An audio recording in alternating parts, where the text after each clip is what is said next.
this video is the trouble with Oxfam.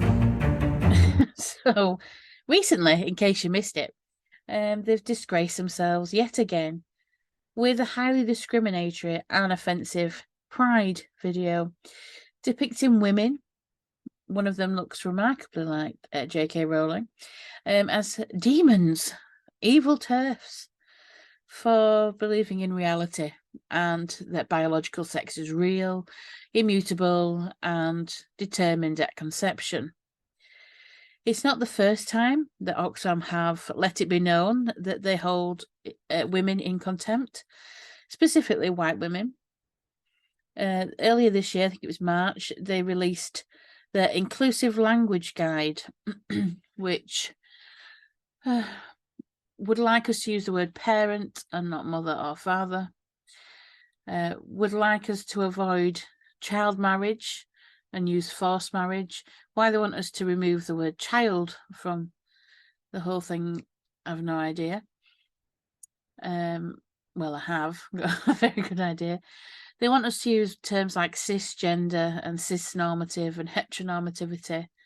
They're very keen on intersectionality, microaggressions, colonialism, white privilege, anti-racism, which are all queer theorist and critical race theorist terminologies. They have whiteness. We're not allowed to use the term Caucasian. It has to be white person or white people. Why? I don't know. And it has to be black person with a capital B, not black with a lowercase. Again, why? I don't know. Have to do a poll of all the people I know as to why that's a thing. And they do go on a lot about white saviorism and white supremacy. And then in April of 2021, the funding was revoked from the BBC, and that was due to sexual exploitation claims. So they've been made before, and these were fresh allegations of sexual exploitation and bullying were made against the staff who work for Oxfam in the Democratic Republic of Congo, which is a place where people are experiencing possibly one of the worst ways of living in current times. It's lovely when Oxfam are there to help and actually sexually exploit the women and children who are trying to survive the horrific situation in the Congo. In 2018, there was issues with international aid in Haiti. So they don't really have the greatest reputation currently. And it's a shame because when I was a child, my mum volunteered in an Oxfam shop, and I was a child model for Oxfam for a short period of time. I've done fundraising for them. I won't ever again. There's far too many things that have happened over the last few years for me to ever think that they're a reputable organisation ever again. And then I just want to talk to you about their training and why it is that they are potentially going down this route. June 2021, following this training, a lawyer has accused Oxfam of suggesting that reporting rape is contemptible after a training document said privileged white women were supporting the root causes of sexual violence for wanting offenders jailed because it disproportionately affects minorities. The training was accompanied by a cartoon of a crying white woman, and the PowerPoint claims that mainstream feminism supports the root causes of sexual violence by painting white women as victims, and that this in turn justifies excessive punishment for black and other marginalised people.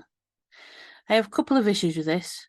The first one is extremely patronising and completely ignoring the fact that it isn't just white women who are sexually assaulted and raped. It's certainly not white women that are being abused by Oxfam staff. I think it's the whole critical race theory is extremely patronising to anyone whose skin colour isn't what is deemed to be white. It's sort of suggesting that they are not as intelligent, that they're not as capable, that they are somehow unable to be independent and on an equal footing. Basically trying to keep them under the foot of a theory that makes them feel oppressed. So I'm going to play a little clip from the professor who wrote the book that the training is based upon, and she's called Alison Phipps, and she currently works at Newcastle University as a professor. And this is where Oxfam apparently are getting their moral compass from, or lack of. Not you, the trouble with mainstream feminism. I'm reading from chapter 6, which is called Feminists and the Far Right. This is about anti-trans and anti-sex work feminism, which I argue is an extreme outgrowth of the politically white mainstream of the movement. Trans-exclusionary and anti-sex work feminists represent peak political whiteness. They magnify mainstream feminist narcissism, not only centering themselves, but also acting as gatekeepers who withhold the designation woman from others. This especially applies to trans women, defined as biological men, while trans-exclusionary feminists proclaim themselves adult human females, which leads to policing of other categories such as lesbian, reserved for adult human females attracted to each other. And the juxtaposition of sex workers' rights and women's safety implicitly withholds womanhood from sex workers as well. This is a reassertion of the normative, economically productive body and reproductive sex. In this bourgeois mentality, neither the unnatural or the unrespectable woman can ever be a real woman. Instead, these women become the enemy. In reactionary feminism, the alertness to threat that characterises political whiteness becomes a mentality of us and them. They are the trans Taliban, they are the pimp lobby, and they have all the power.